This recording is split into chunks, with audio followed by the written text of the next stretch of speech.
Hatchlings, it's DragonFeather and welcome back to my channel. On today's episode, I'll be teaching you guys how to create a draconic altar. So I'm basically going to take you guys through step by step on how to create a draconic altar, and you don't even need to have as many things as I do. I know I have quite a bit of dragons and a lot going on up here, but even if you want to create just a simple one, I'm just going to kind of walk you guys through it so you guys can create one for yourself if you need help to do so, or if you're just curious. So this is kind of how it is when it's all finished and done. This is absolutely the best, most energetically powerful altar I've ever created. And I really enjoy, spending time reading books by it and meditating and working with my guardians on a one-on-one basis here. So this is kind of just my space dedicated towards my draconic practice, any sort of draconic magic, any sort of thing like that. This is where I go to practice. And I would say that having this altar for me has really helped me have that physical representation to reach even higher levels and to connect on a better levels. So yeah, without any further ado guys, let's go ahead and start creating this altar. Okay, so before you build your draconic altar, what you're going to want to do is you're going to want to make sure that you have a space that is cleaned and cleansed and ready to be created into an altar. Just some space that you can dedicate for sacred space, be it a desk or like some sort of dresser type thing. Any sort of thing like that will work just fine for a draconic altar. So the first thing you're going to want to go ahead and put on your altar is an altar cloth. Now this is completely optional and up to you, but if you choose to do this, it will just basically protect the surface of what you're using. In this case, I'm using my desk, but it will basically just protect the surface from candle wax, incense, ashes, if you maintain and take care of your ashes every time after you're done with them. And it'll kind of just protect it from anything that kind of happens. So it's just kind of a good thing to have, not necessary, but if you want to use one, it's also a great way to kind of like set the mood for your altar, especially if you want to have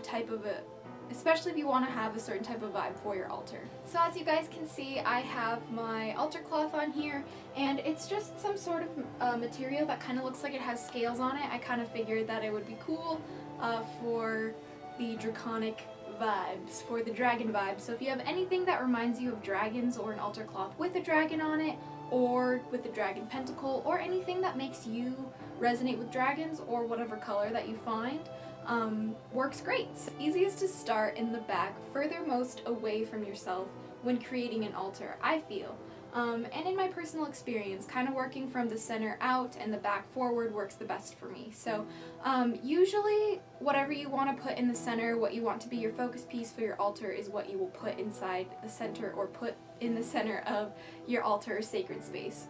So with my dragon altar, I usually have a row of dragons in the back, so I'm just going to kind of build that row up, and while doing this, I'm going to keep in mind using a draconic figure for each one of the elemental dragon guardians. If you have a statue or a draconic statue to do so, and to do something like this, you can totally do that. If not, just use whatever you have and get creative with it. So now, as you guys can see, I kind of have the back laid out and the center piece for the altar on right now. And I have a representation for Fafnir and Nalian over here, which is the dragon guardians of water and fire. And over here I have two of my larger incense burners, and I'm keeping them on the right side, for the right side is associated with the god side.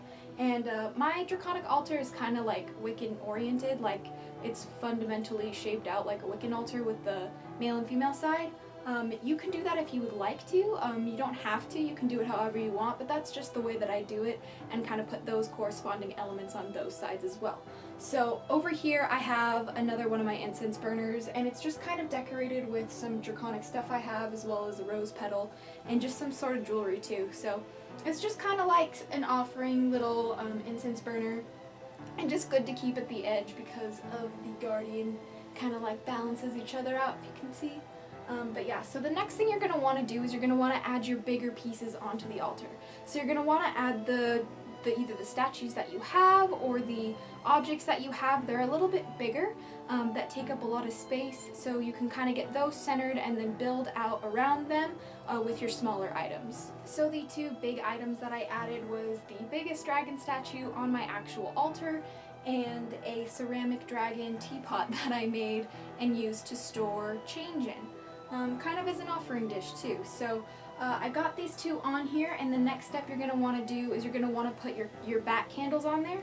I choose to use elemental candles, one for each of the elemental guardians, Grail, Nalian, Fafnir, and Saris, in that order along here, just to kind of have the feminine elements over here and the masculine elements over here, just to kind of like have a place for them, and it looks pretty cool too. So if you have any candles, elemental candles that you would like to add, now would be the time to do so. So as you guys can see, I have my candles all up here now, and basically, oh, can you see this one? There's the air candle right here. But basically, so now that I got my candles up here, it's pretty much all set out and ready to go correspondence-wise with the elements.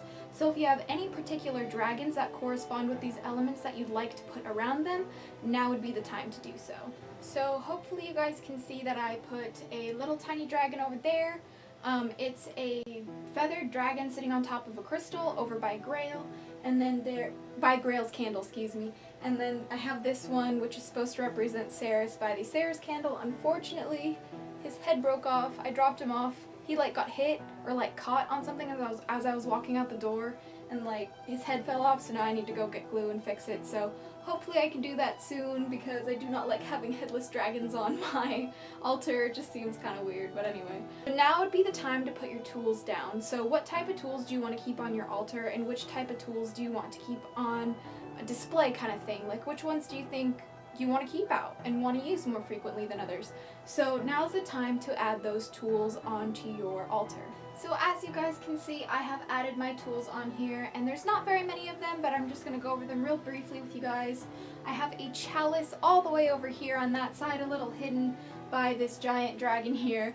And then I have my cauldron, which is full of crystals. I refer to it as my crystal cauldron, and I just kind of use it as a gem bowl to kind of just have all my crystals.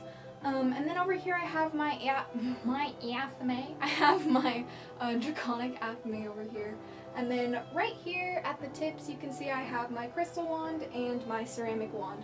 So that is kind of like the lineup for my tools. After you guys got your tools up, now's the time to kind of like add some more stuff that maybe are personal to your practice. So for me, I like to put a lot of bottles with corks on the feminine side of my altar, as well as kind of, you know, keep the more Asian, what's it considered, Oriental type dragons over on this side of the altar, just because it's the masculine side and I kind of relate the Asian dragon with the masculine and the European with the feminine.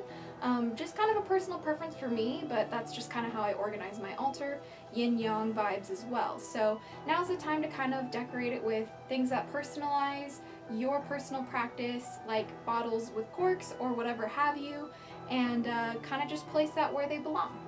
So as you guys can see, I just have my bottles roughly placed on here, and now is the time for adding any other type of candles that you'd like to put on here, either for your personal dragon guardian or any other dragons that you choose to work with in your practice.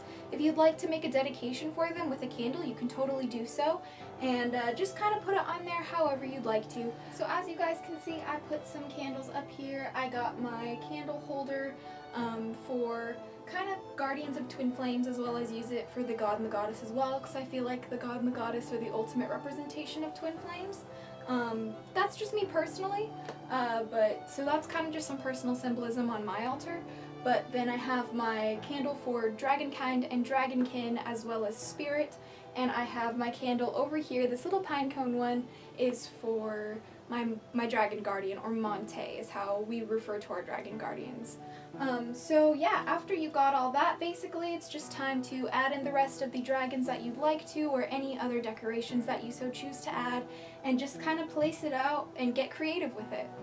Alright, so as you guys can see, I have added the rest of my dragons to my altar, and now all that's left to do is decorate with crystals and add any other little tiny pieces that are personal to your practice to kind of make it really pop. So I have like a dragon flute that I like to put on here, as well as just some, you know, charm jars and stuff like that, just cause, I don't know, kind of just like the vibes on it. But I also have lots of crystals that I like to put all over here too, so it's just kind of up to you what you want to do with it from this point. You could even leave it here if you'd like to, but I absolutely love crystals, so I'm going to go decorate with crystals and add some little last accents, and then we'll be done. So there you go. That is how you build a draconic altar. And if I do say so myself, this one's probably a little bit more busy than a lot of altars out there maybe, but like I personally really like it, and it just raises a lot of energy for me, and plus I have a lot of dragons and not even all of them fit on this altar, so just kind of doing what I can, you know. Even if you don't have all these, you know, luxurious dragon statues or whatever, you can always use pictures of dragons. You can always use LED candles if you can't use real ones. But basically at this point it's kind of up to you what you want to do with it. Guess it's just time to light it up and let it sparkle. So I hope you guys enjoyed watching. If you have any questions or comments, please leave a message down below and let me know, and I'll get back to you as soon as I can. But until next time, stay geeky, cheeky, and freaky, little hatchlings. Blessed be, and bye.